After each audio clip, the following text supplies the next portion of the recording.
love and happiness. Yeah.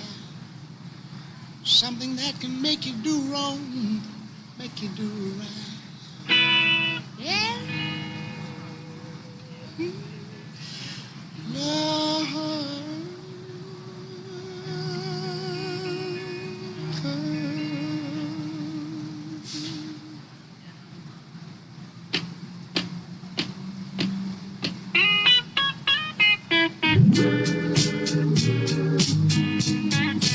Love and happiness. But wait a minute, something going wrong.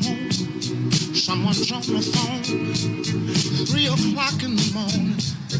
Yeah, talking about how she can make it right. Yeah, yeah. Happiness is when you really feel good about somebody. There's nothing wrong being in love with someone. Yeah. Oh, baby, love and happiness. Love and happiness. Oh.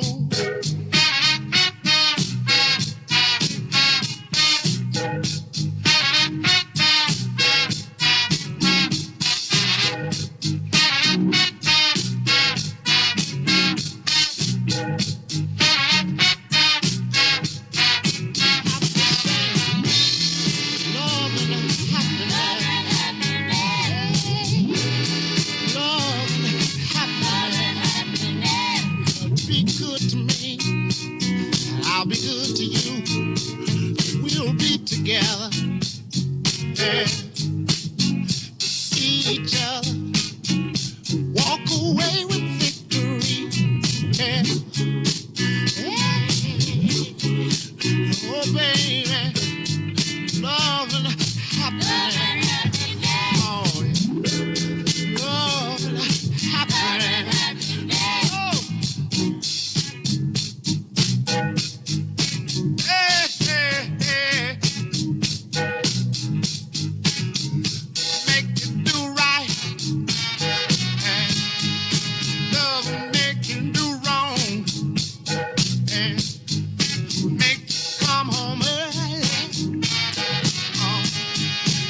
Stay out all night long. Oh, love. Wait a minute. Let me tell you.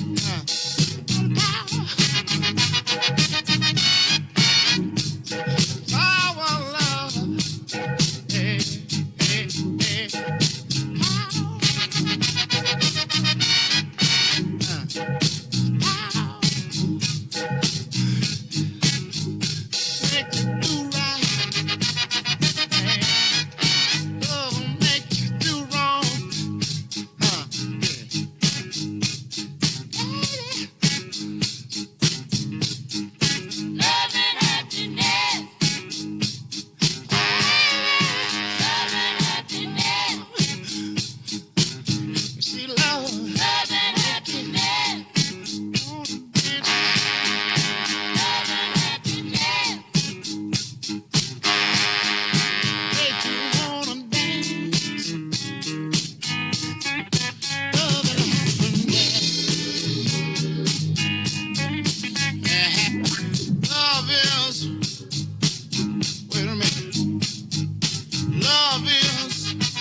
Ladies and gentlemen, please welcome the talented Detroit Youth Choir.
can be won.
Ladies and gentlemen, please welcome the governor of the great state of Michigan, Governor Gretchen Whitmer.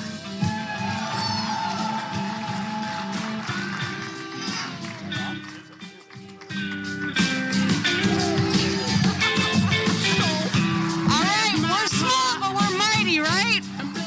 Because we're doing it right. We're protecting people as we congregate, as we get ready for this election, as we remind people now is the time to order your ballot if you haven't already. What are you waiting for, right? All right. So we are all here to welcome back Kamala Harris to the great state of Michigan. We are thrilled to have her. I remember the night before Joe Biden's primary victory when we were all here together in Detroit, proud to be standing together on the eve of a big day here in Michigan, and how life has changed since then.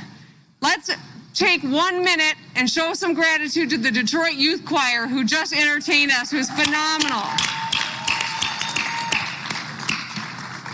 Now, every one of us knows this is one of the most important elections of our lifetime, if not the most important. And as my father would tell us, it is also one of the most important elections in our nation's history. COVID-19 has shown us who is in office can be life or death. Who is in office determines whether or not we got leaders who are going to be focused on the people or themselves and their own agendas. We know this with Ruth Bader Ginsburg's passing this past Friday. Heartbreaking. But we also know that this is a moment where we see how much elections matter. They matter to us in our ability to show up at work and be safe. They matter if we're going to have the kind of health care that we need to stay safe. They matter if we simply want autonomy over our own choices and our lives. This election is urgent, and our need to vote is. If you listen to Michelle Obama speak at the Democratic National Convention, you know she said, there was a state that made the difference in this last presidential election. 2 votes per precinct. We all know she was talking about Michigan, even though she didn't say it. That was 2016. Just 2 years later, we won by over 400,000 votes. We took the Attorney General's office, the Secretary of State's office, and as we are going into this election, I'm so grateful not only did we win those races, but we amended our Constitution to make it easier for people to cast their vote, to cast it safely at home. And that's what this is all about. So I'm going to ask you again, if you have not yet requested your ballot, what are you waiting for? The time is now. You can go online right now and request that ballot. Starting Thursday, you can show up at your clerk's office and vote in person and get that vote in the bank. We want Michiganders to vote by October 20th, 2020 at the latest. That's 2 weeks before Election Day. So make your plan to vote. Make sure that your loved ones, your coworkers, your friends, and your neighbors have their plans to vote. Help them figure out how it is that they can exercise their right safely from home and ensure that ballot gets counted. This election is crucial. We got to get Joe Biden and Kamala Harris elected into the White House. Not just for Joe Biden and Kamala Harris, it's for all of us. It's for every single one of us. The grocery store clerk who's been on the front line through COVID-19, when the chief of our country has been denying the fact of it and withholding the resources we need to be safe. This election is about every one of us, so make your plan to vote. Join us in the effort, and thank you so much for being here today. We are going to turn Michigan out on the right side of this election together. Thank you.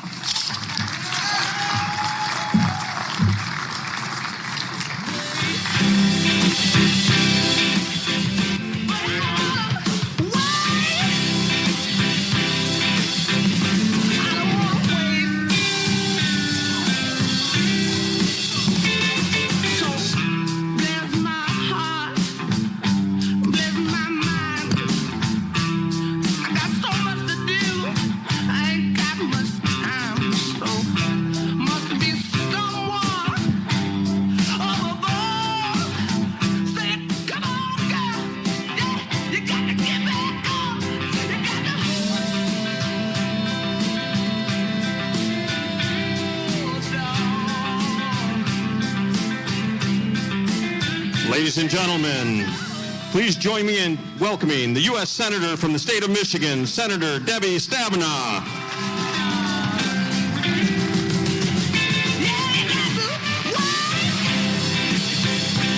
What a pure Michigan evening, isn't it?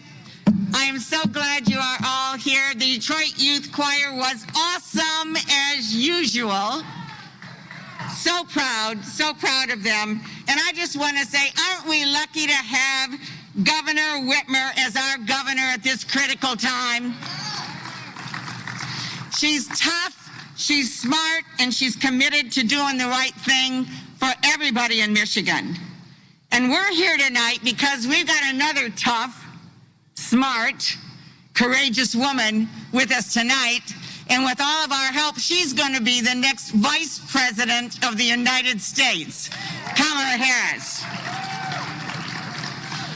You know, I've worked with Senator Harris as a colleague in the Senate and as a friend. And I know in the bottom of my heart that she is going to make us proud. And by the way, so is her partner and another longtime friend of mine, the next President of the United States, Joe Biden.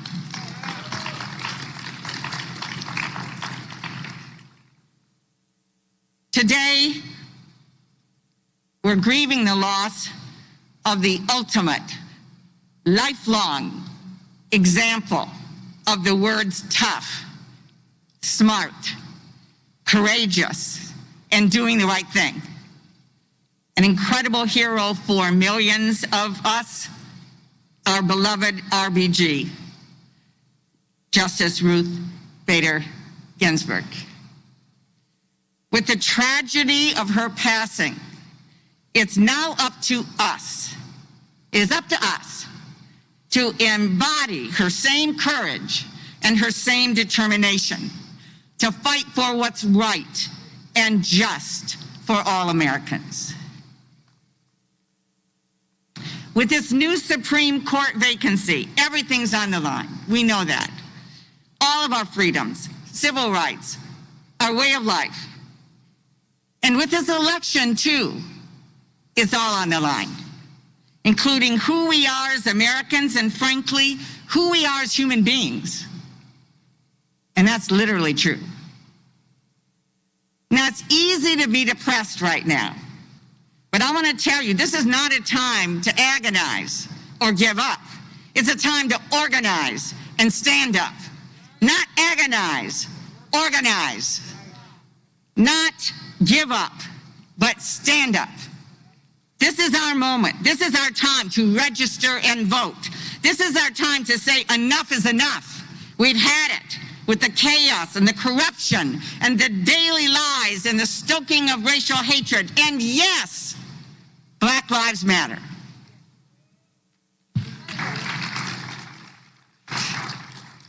This election is our time to vote for a president and a vice president who will have healed the soul of America and build back better. And President Biden and Vice President Harris need a Democratic majority in the United States Senate in order to get things done. And that starts by re-electing my great friend and partner, Senator Gary Peters. He stands up for Michigan every day. I got to tell you, we are the 1-2 punch for Michigan. Every day, fighting on the front lines for everybody in Michigan. So, here's what we know. We know what to do. Governor told us what to do. Voting starts on Thursday. You can vote absentee, put it in the mail, walk it to the clerk's office. We know what we got to do, and let's make it easy. Vote straight Democratic. Just vote straight Democratic, up and down the line. And then add Justice Bridget McCormick, Michigan Supreme Court, and Elizabeth Welch. McCormick and Welch, Michigan Supreme Court. Do that, and we will know that we have people that have our back. This is our time, Michigan. Let's vote. Take back our country. Thank you so much.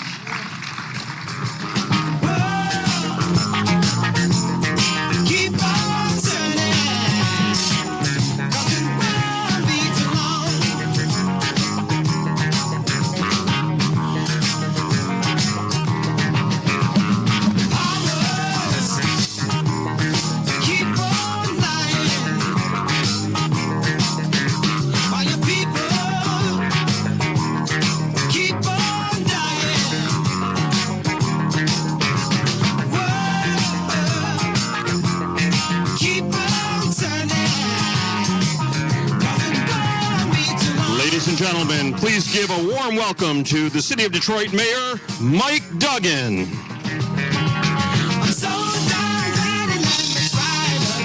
Welcome, Senator Kamala Harris, to Detroit. And let me tell you why this is important. Let me tell you what it's like to be mayor of Detroit when Donald Trump is the president. Right?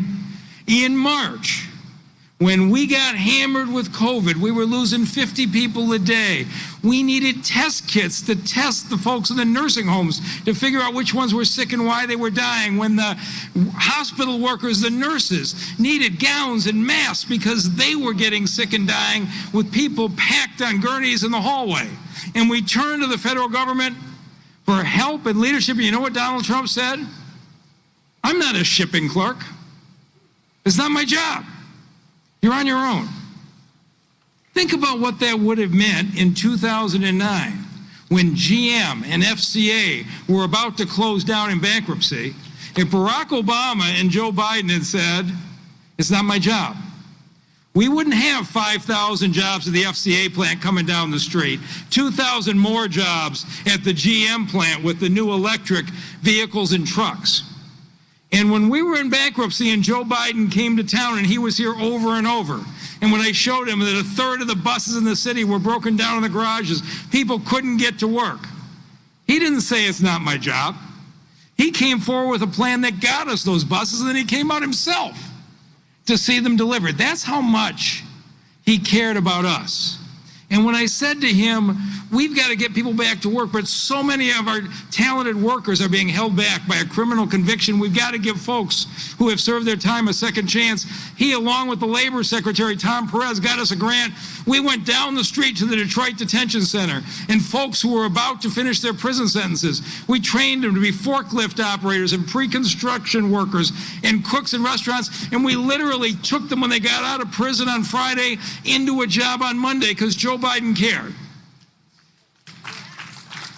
You're about to hear from a senator who isn't from Detroit, but she has Detroit in her heart.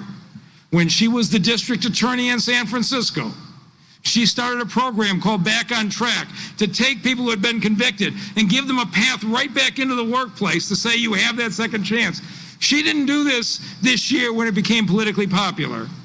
She did it in 2004 because it was the right thing to do. And so in 42 days, we get a chance to change this. and get an administration in Washington that's on Detroit's side. So please, vote early. I know the governor is about to do it very shortly. Request your ballots. In Detroit, I believe, is going to decide the election in Michigan, and we're going to turn out big. Let's all get out and work. Now it looks like things are finally coming around. I know we've got a long, long way to go. And where we'll end up, I don't know. But we won't let nothing hold us back. We're putting ourselves together. We're polishing up our act. If you've ever been held down before, I know you refuse to be held down anymore. Don't you let nothing. We now welcome Congresswoman Brenda Lawrence.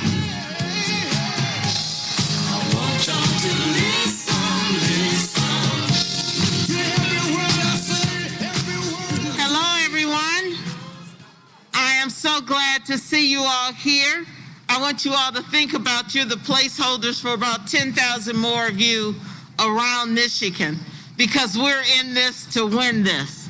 You are here today to witness our team, our efforts, and all that we are going to do to make sure that the people of this great country receive the leadership that our democracy has outlined. So we in Detroit, you know, we're tough. People talk about us all the time. They say, we don't take no mess. Don't, in Congress, when I get very passionate about an issue, they'll whisper and say, you know she's from Detroit. But we have such a reputation. You know, we are the comeback kid. We roll up our sleeves when everybody else say, turn off the lights. We say, wait a minute, we got more to come. So here we are. We have an opportunity to welcome to Detroit, re-welcome, an amazing woman, a woman that's our kind of people. She's a fighter. She's a person who has not given up. She's a person who has compassion. And I tell people all the time, a politician without passion is a criminal. We're seeing that being played out in front of our eyes right now. We know her compassion, her ability to fight for what's right, her intelligence, her ability to comprehend the movement, the process of law. We know that she respects diversity. She is produced by diversity, and in America, the American dream. She brings to the table things that we often wished we had right now in this administration. And we have the opportunity. We have the opportunity. Michigan, we didn't do what we were supposed to do last time. We have the opportunity. The ball's in our court. So I want you to know, I grieved when John Lewis died. But John Lewis said, keep fighting, don't give up. So instead of us grieving, the way we fight is with our vote. We lost an amazing woman in the notorious RBG. But she doesn't want tears. She didn't want us to grieve. She wanted us to continue the fight. So when we look at social justice and criminal reform, and we look at the lives that have been shed, the tears won't change anything, but voting will. We have to vote because our lives does depend on it. I want you all to know that with all of the spirit and the hardships and the success and all of the investment that has been placed in me by the little black girl from the east side of Detroit, graduating from Pershing High School, knowing what it means to come from nothing and work your way there, I stand here with the voice of Detroit to welcome our next Vice President of the United States of America. Please rise to your feet as we welcome Kamala, Senator Kamala Harris.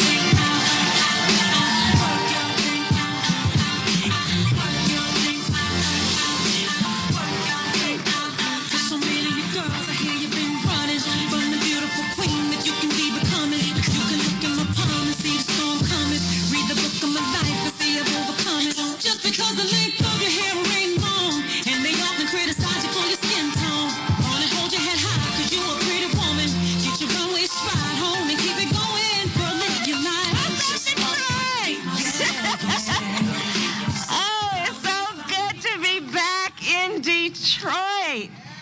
It is so good to be with you guys. I love Detroit. I love Detroit. Governor, thank you for everything you do every day for the state of Michigan. You and I have spent time, many visits here in Detroit together over the period of the long time that we've been doing what we do. I want to thank you for your leadership and always rising, especially in these moments of crisis, to be a voice for the people. Senator Debbie Stabenow, you are my sister in the Senate. You are my friend. You are an incredible leader, not only in Michigan, but a national leader. And yes, we have to re-elect Gary Peters to the United States Senate. Gary is my seatmate in the Senate, I can tell you. He and I sit next to each other, so all those hearings that you've seen on TV and all of the interactions that happen on a daily basis in the United States Senate, and Gary always leans over to me talking about who's going to talk about working people, who's going to talk about the need to make sure that people are paid for the value of their work. He talks about the youth and the children and the need to make sure we have a vital public education system. He talks about the need to grow the economy. So please, Detroit and Michigan, send Gary Peters back to the United States Senate. Mayor Duggan, I want to thank you always for the warm welcome and for the work that you do every day. I appreciate you mentioning Back on Track, because I know you do the same kind of work here in Detroit, which is knowing the capacity and the potential of all people and treating them with the dignity, the respect, and the resources they need to reach that capacity. Thank you, Mayor, for the welcome always. And my dear, dear, dear sister friend, Brenda Lawrence, thank you always, always for the long-standing friendship, for the support, for the encouragement every day. I can't thank you enough. Can we hear it for Brenda Lawrence, please? And Arn and Nancy, tell them thank you for the warm welcome to be here in this incredible, incredible place. And I want to thank Ben Wallace for your leadership and just honoring us with your presence today. And of course, Tom Gores for what you all do as an organization, but also in terms of the role modeling and the inspiration that you provide for so many. Thank you for that, and thank you for hosting us. The Detroit Youth Choir. Are you kidding me? You are phenomenal. And I'm so honored to see you in person. I watched you on TV. I'm so proud of you guys. I'm so proud of you. And always, you have such beautiful voices, and know the strength of your voices always, whether or not you are singing. Your voices are so powerful, and yours are the voices of our country and our future, and always use them in a way that owns the power that you have. And thank you for gracing me this evening with your presence. The Detroit Youth Choir. All right, y'all, so I'm in Michigan again, because I love being in Michigan, and you know, Detroit, I mean, it reminds me of my hometown of Oakland, California. Just so much here, that so many who have come from Detroit, so many who have been part of the national character and the leadership of who we are. There's so much that is about Detroit as not only a measure of our country and its excellence, but also as a measure of the challenges that we face as a nation. And so Joe and I feel a particular sense of responsibility to be here and to be present. You know, Jill Biden was here last week. Joe was in Michigan the week before. We will keep coming back, because so goes Michigan, goes the rest of the country as far as we are concerned. And when I look at what's going on in Michigan, and I know that there have been 130 cases of COVID, when I know that we have mourned the loss of over 7,000 people who have died because of this virus, and I look at that and what this pandemic has done to change the lives of all Americans, what it has done to put us in a place where collectively we are mourning and grieving the loss of life, the loss of jobs, the loss of normalcy, the loss of consistency. And we have an election coming up in 42 days. And Michigan will be voting in 48 hours on an issue that will chart the course of the future of our country in a very direct and immediate way. And so I reference the pandemic as testament to that point. We have a choice on one hand of the current occupant of the White House, who, as we now know, not because somebody told us about a conversation they had with him, but because Bob Woodward actually recorded the conversation that he had with Donald Trump, when in early February, it became clear that Donald Trump had been briefed in January and talked in February about his knowledge that this virus could kill human beings and that it is airborne. He understood it so well, he went on to explain the difference between catching something in the air and catching something on the surface. Joe Biden was very funny when he was interviewed about it. He said, well, at least now we know the guy can read. Clearly he got the briefing. But the President of the United States, having this knowledge, also possessing the title and the duty to be the Commander-in-Chief of the United States of America, and thereby having the responsibility to concern himself as a first priority with the safety and the well-being of the people of our country, with this knowledge, went on to call this virus a hoax,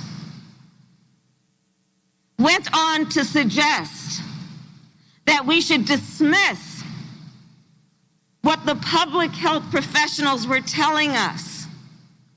To this day, where we are looking at now the marker, the sad, awful marker of 200,000 lives that have perished in just the last several months, almost 7 million people who have contracted the virus. And to this day, we have a Commander-in-Chief of the United States of America who is holding rallies with no mask because, you see, he has convinced everyone that you're on one side of his ledger if you wear a mask and you're on the other side of his ledger if you don't.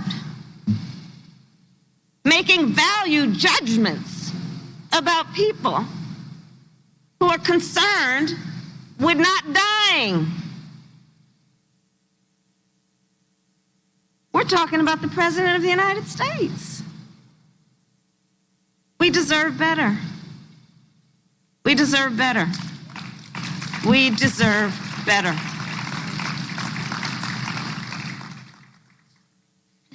And here's the other thing. You couple that, which is enough, with the fact that right now Donald Trump and his boy, Bill Barr, are in the United States Supreme Court trying to get rid of one of the most significant public policy reforms in modern history, created by President Barack Obama and Vice President Joe Biden, and it is called the Affordable Care Act. The Affordable Care Act, also known as Obamacare, what did it do? It brought health care and coverage to over 20 million people. It said, it's not right to prohibit people with a pre-existing condition like diabetes, like high blood pressure, from having coverage because they have a pre-existing condition. So the Affordable Care Act said you can no longer ban or prohibit someone with a pre-existing condition from having that kind of access. The Affordable Care Act, which recognized that so many of our young leaders might go into a job when they leave school that doesn't give them health care coverage even though they need it. So let's allow them to be on their parents' coverage until the age of 26. The Affordable Care Act did all of that. And yet, in the midst of a public health pandemic, the President of the United States is in court trying to get rid of the Affordable Care Act. Check that out. In the midst of a moment that requires that people who are gravely sick have medical care and access to care without being burdened with worrying about whether they can afford it, he's in court trying to get rid of it. And the details on this matter, because not only is he trying to get rid of it, let's put it in the context of if he wins. If he wins the election and if he wins the case. If he wins the case, then we're looking at an America wherein, at least as of today, 7 million people now have, in addition to those from before, a pre-existing condition, and that's called they contracted the COVID virus, where physicians are telling us that there are things like lung scarring that may come from that, other unknown long-term health consequences. And we're now looking at a situation where if he wins this election and wins that case, in addition to our parents, our grandparents, our neighbors, and the people we love who may have diabetes, who may have high blood pressure, the people we know who may have contracted the virus, and God, thank you, they've lived, may be denied coverage in the future. These are just some of the very specific things that are at play in this election. So I'm here in Detroit on behalf of Joe Biden and myself to honor the fact that the impact of these issues will have a grave consequence and impact to the state of Michigan and the city of Detroit. And as a messenger of these points, I wanted to be here to share with you what I believe is at stake in this election and the importance of your vote. Because I do believe that a path toward victory in this election runs straight through Michigan. And so I am here to speak with you because you possess an ability to make a decision in this election that could impact hundreds of millions of people in our country. I'm here to also remind us that there are going to be a lot of people, there have been a lot of people who have been trying to get in the way of our right to vote. You can look at history, we know that. We know why John Lewis shed his blood on the Edmund Pettus Bridge to fight for the right for Black people in America to vote. We just celebrated weeks ago the 100th anniversary of the 19th Amendment because those suffragettes fought for the right for women to vote. Footnote, which is more than a footnote, Black women couldn't vote until 1965. We know that history. We know the history that in 2013, the United States Supreme Court gutted the Voting Rights Act, wherein almost 24 states almost immediately put in place laws to try and suppress or prevent Black people from voting, students from voting, indigenous people from voting.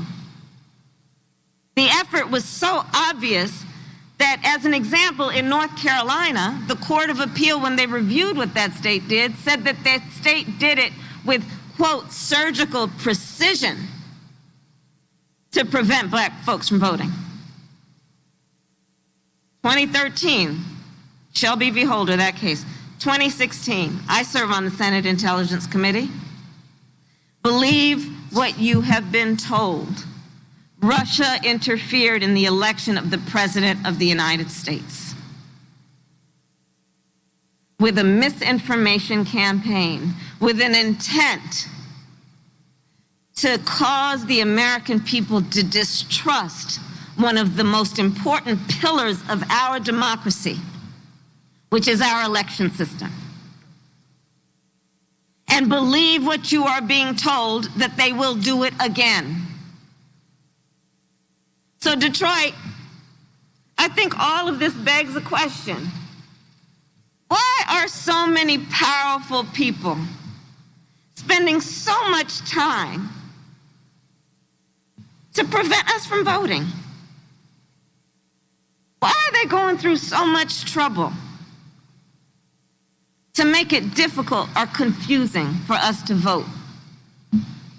And the answer is because they know when we vote, things change.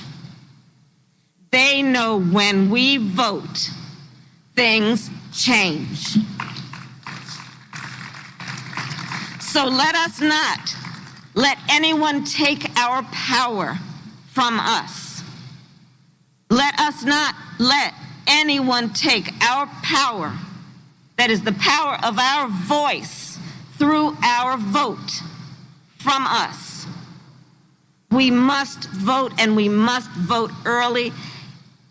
In 48 hours, you can start voting here in Michigan. That means that if you vote early, you can remind folks also that they got 40 days to vote. We're asking folks to make a plan to vote, like pull out your calendar and make a plan to vote, that that's the day you're going to vote. You can even have a ceremony about it, have a party about it if you want. But let's make a plan to vote, because this is probably the most important election of our lifetime on so many issues. And you have a clear choice in this election to vote Joe Biden in as the next president of the United States, who will restore the dignity, the standing, and the soul of our nation. And my final point is this. This moment will pass, and years from now, our children, our grandchildren, and others, they will look at us, each one of us, they'll look in our eyes, and they will ask us, where were you at that moment? And what I know we are going to tell them is so much more than just how we felt. We will tell them what we did. We will tell them we were hanging out in the Pistons' backyard. We will tell them we were hanging out with the Detroit Youth Choir and the governor and the senator and the mayor. We will tell them that we were committed over those 42 days to doing everything we possibly can to making sure we vote and everyone we know votes, and in that way fights for this country we love. Thank you, Detroit. Thank you. Thank you. Thank you. Thank you. Thank you. Wait, don't you get that? Doesn't matter if you're going on with their plan. They'll never be happy because they're not happy with themselves. I'm talking about things that I know. It's okay, show yourself some love. Don't worry about who's saying what. Hello, nice to see you all. My name is Jasmine Webb. Most people call me Jazz, and I am the Deputy Field Director here in Wayne County for the Michigan Democratic Party. First off, thank everybody for coming out. I am so happy to be around people again. It's been too long. So I just want to start off. I am originally from the south side of Chicago, but I went to school here in Michigan. I went to Grand Valley State. Shout out to my Lakers that are in the audience. So Michigan has always felt like a second home to me, which is why I'm here. I felt like I needed to come home and bring a victory to the state that is taking over my heart. So growing up, I never considered myself to be a political person, right? I was not a voter. I didn't know like who was running for what. I just wasn't informed outside of like voting for Obama, obviously, right? I just didn't think that my vote mattered, and that if it did, like how could I affect any type of change, right? So then I became an adult, and I started working in my community, started working in social work, and realizing how decisions were made, how things in my community that were there before were starting to disappear. All these resources for young women and people in poverty just were not there anymore. And I had to do something, right? So 2016 came, and sad to say, I'm ready for the judgment. I did not vote in 2016. I know. And that is why I chose to do something, right? I didn't want to be in a position that I had an opportunity to do something and didn't take action. I didn't think it was possible. I didn't think that I could make any type of change.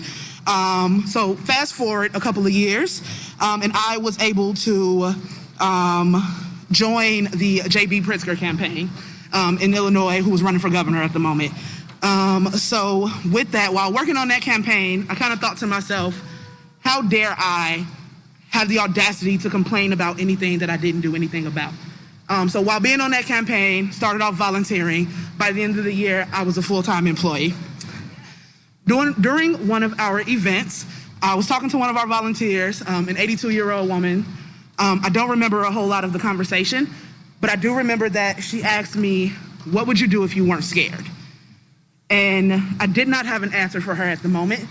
I did not even know if there was something I was afraid of. I didn't know how to answer that question. But it stuck with me. And it's a question that I continuously ask myself every single day, every day that I wake up. And it was a question that I asked myself last June when I got a call asking me to pack up my life and move to Iowa to help a Black woman become the first Black woman presidential candidate. And while that didn't happen, I remember that night, Senator Harris drove to Des Moines, and she spoke to all of us individually. I don't know if she remembers this conversation, but with tears in my eyes, she looked at me and said, this fight is not over. Like, we are not done.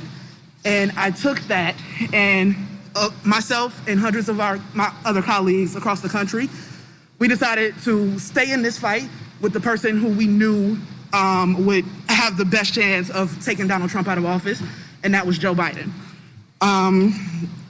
We are so lucky that he was able to see and include this wonderful woman in his vision for the country, and I am so glad to be, back on the team and working so hard to get these folks in office and elected. Right now, we are at a critical moment in history. And 20 years from now, when my children are asking me what I did at this moment, I want to be able to tell them something. I want to be able to tell them that I put in work, I put in long, hard hours, and I rose to the occasion. And that is exactly what Vice President Joe Biden and Senator Harris have been doing for years, and what they will continue to do when we get them in office this year.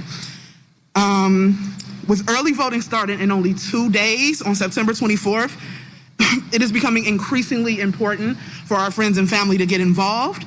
And what that means is that we need everybody to come out and help, right?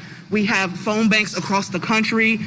We are talking to our neighbors. We are talking to people we don't know. We are making sure that people have a plan to vote, whether that is early voting come September 24th or voting by mail. We want to make sure that we have a plan, that our friends and family have a plan, and that we are doing our part to include everyone else. So again, I just want to thank you all for coming out.